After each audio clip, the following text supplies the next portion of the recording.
Welcome to A Year of War and Peace. I'm your host, Brian E. Denton. A Year of War and Peace is a daily, year-long, chapter-by-chapter reading of and meditation on Leo Tolstoy's epic novel, War and Peace. In these videos and podcasts, you'll be treated to a free reading of one chapter per day of the novel, plus a reflective essay I've written individually tailored to that day's chapter. These readings are offered for free, though if you'd like to support me, you can do so in one of three ways. First, you could purchase my ebook, A Year of War and Peace. It features the entire novel, plus all of my reflective essays, and it's only $2.99 on Amazon.com. You could also become a patron at patreon.com/Brian E. Denton. If you sign up there, you'll receive a sonnet once a month, plus a link to an ebook of my collected sonnets. Finally, if you like, you can make a one-time donation to my PayPal account. The email there is brianedenton@gmail.com. You can also use that email to contact me. I'd be happy to hear from you. Your support is greatly appreciated. Today's reading and reflection is from chapter 323. Chapter 323. The French army melted away at the uniform rate of a mathematical progression, and that crossing of the Berezina, about which so much has been written, was only one intermediate stage in its destruction, and not at all the decisive episode of the campaign. If so much has been and still is written about Berezina, on the French side, this is only because at the broken bridge across that river, the calamities their army had been previously enduring were suddenly concentrated at one moment into a tragic spectacle that remained in every memory, and on the Russian side, merely because in Petersburg, far from the seat of the war, a plan, again one of Fuel's, had been devised to catch Napoleon in a strategic trap at the Berezina River.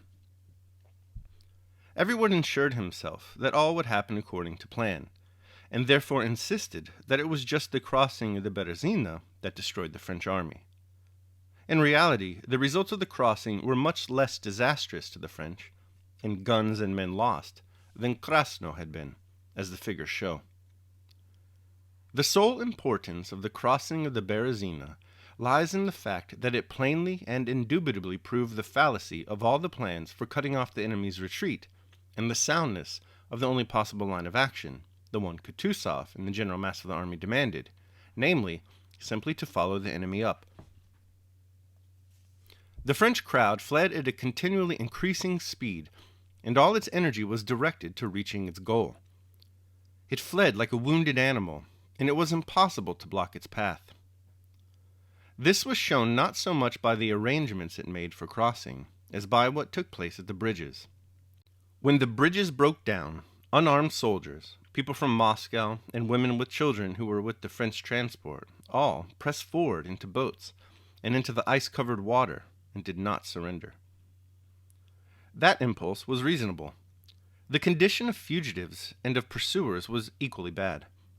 As long as they remained with their own people, each might hope for help from his fellows and the definite place he held among them. But those who surrendered, while remaining in the same pitiful plight, would be on a lower level to claim a share in the necessities of life.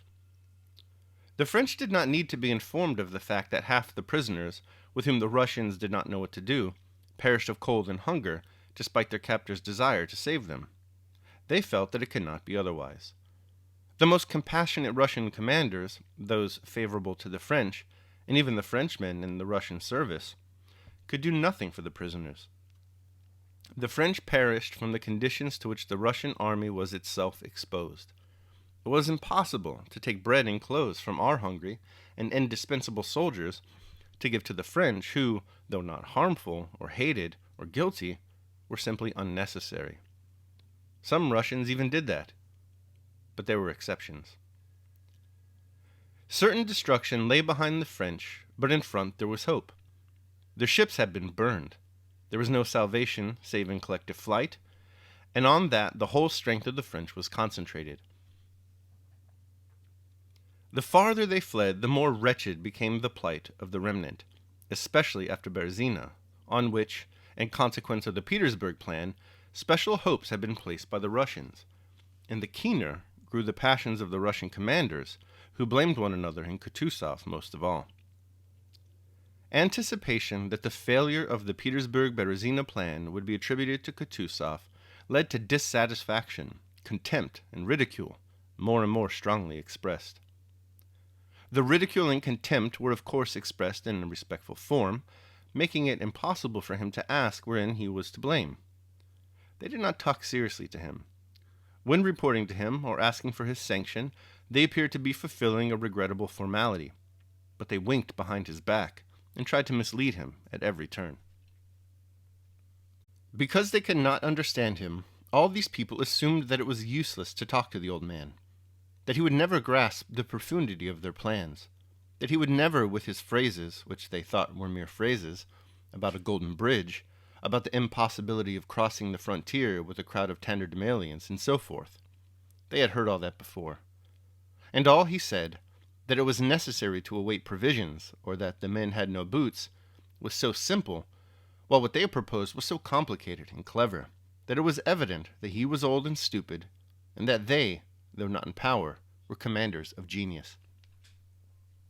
After the junction with the army of the brilliant admiral and Petersburg hero Wittgenstein, this mood and the gossip of the staff reached their maximum. Kutuzov saw this, and merely sighed and shrugged his shoulders.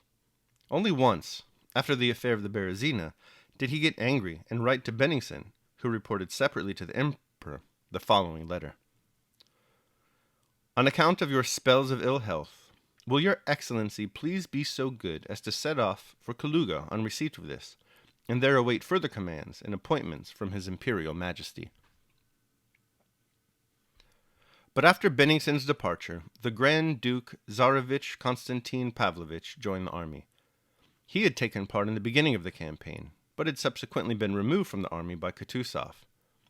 Now having come to the army, he informed Kutuzov of the emperor's displeasure at the poor success of our forces and the slowness of their advance. The emperor intended to join the army personally in a few days' time. The old man, experienced in court as well as in military affairs, this time Kutuzov, who in August had been chosen commander-in-chief against the sovereign's wishes, and who had removed the Grand Duke and heir apparent from the army, who on his own authority and contrary to the emperor's will had decided on the abandonment of Moscow, now realized at once that his day was over, that his part was played, and that the power he was supposed to hold was no longer his. And he understood this not merely from the attitude of the court. He saw on the one hand that the military business in which he had played his part was ended, and felt that his mission was accomplished. And at the same time, he began to become conscious of the physical weariness of his aged body and of the necessity of physical rest. On the 29th of November, Kutuzov entered Vilna, his dear Vilna, as he called it. Twice during his career, Kutuzov had been governor of Vilna. In that wealthy town, which had not been injured, he found old friends and associations, besides the comforts of life of which he had so long been deprived.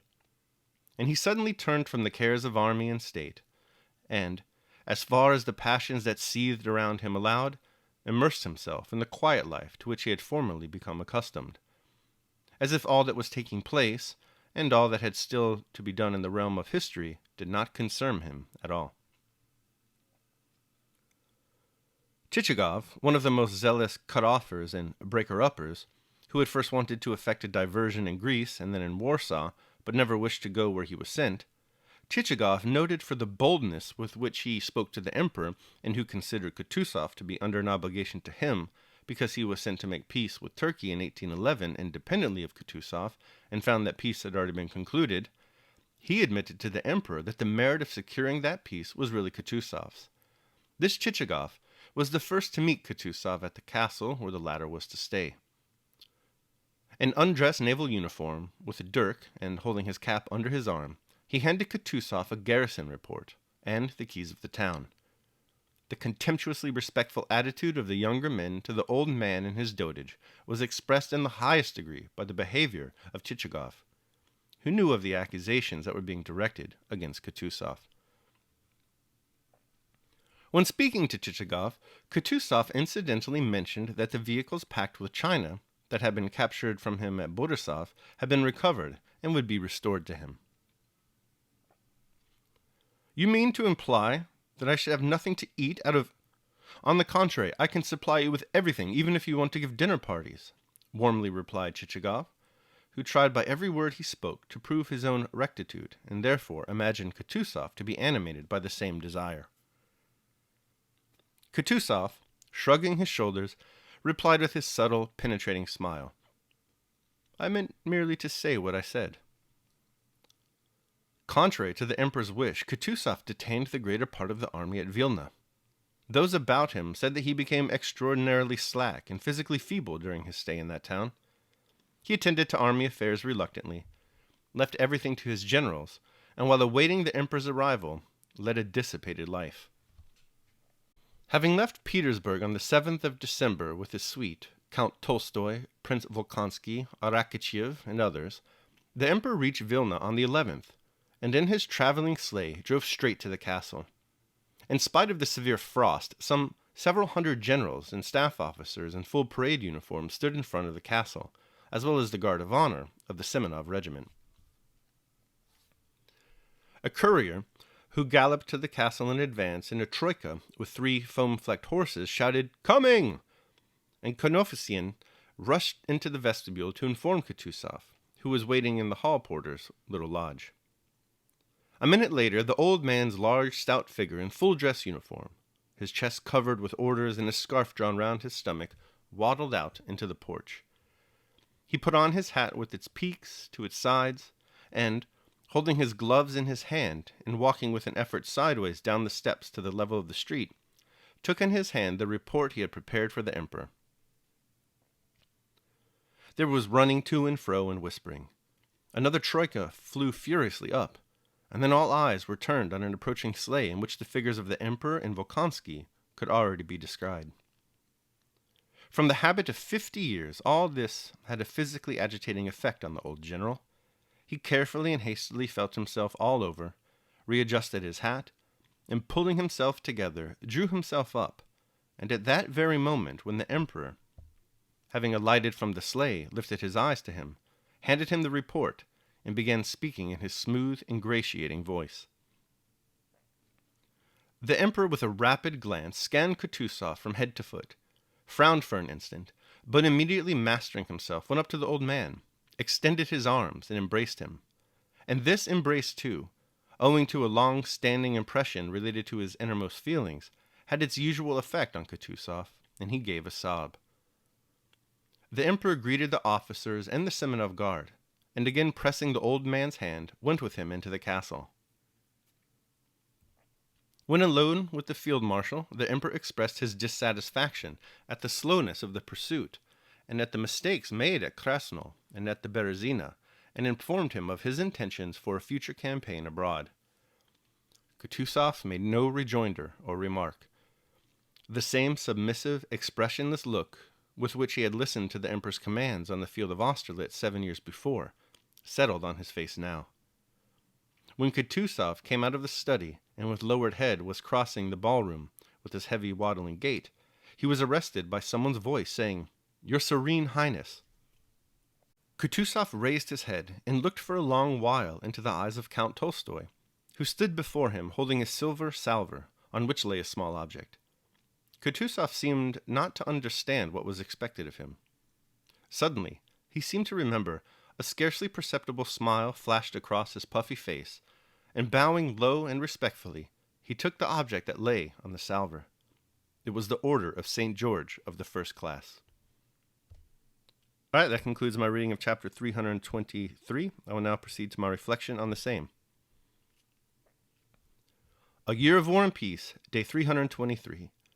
Shrugged shoulders and simple sighs. Kutuzov wears many hats in War and Peace. Friend, Field Marshal, Commander-in-Chief, Fat Man, great hero of the patriotic war of 1812. For our purposes, however, he must always be remembered as the sublime, stoic Buddhist sage of Tolstoy's novel. In few chapters of the book does his wisdom shine brighter than it does today. An understanding of the dichotomy of control? Absolutely. In fact, he seems to be the only Russian general cognizant of the fact that the Russians can only be responsible for their own actions and not those of the French. This translates into his policy of simply following the French as they flee, rather than attempting to cut off their retreat. A commitment to practical wisdom? Sure. Throughout the chapter, he exercises good judgment, discretion, and resourcefulness. It is Kutuzov, after all, who counsels patience for the arrival of provisions rather than pressing forward an attack without being properly equipped. Temperance? How many of us truly could endure the insults of the Russian generals with the propriety and self-control of Kutuzov? Probably not too many. Courage? Certainly. In addition to fighting a war, it also takes courage to defend his policy in the face of such obstinate disapproval from his fellow officers. It's easy to stand up to your enemies. It's much harder to do so to your friends. Just ask Neville Longbottom. Justice? Indeed. It is wholly within his power as commander-in-chief to reprimand and punish those who so openly and brazenly mock him. Instead, he responds with kindness and piety. Indifference to that which falls outside of the sphere of his control? Who among us has shrugged his shoulders and casually sighed more than Kutuzov when confronted with such nonsense as he endures today? It is Kutuzov's calm, stoic philosophy that empowers him to accept the sudden end of his career with such equanimity. One can easily imagine the eruption of a shouting festival in the face of a forced retirement. That's not Kutuzov's way. Instead, in perfect freedom, he seeks the simple pleasures of old friendship and good times in the town of Vilna, the seat of his former governorship. Integrity. Daily meditation.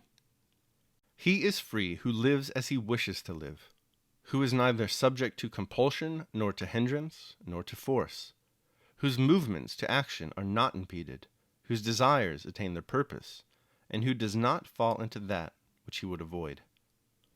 Epictetus, The Discourses. All right, so that concludes my reading of and reflection on chapter 323 of War and Peace. I hope you enjoyed it. Thanks so much for listening.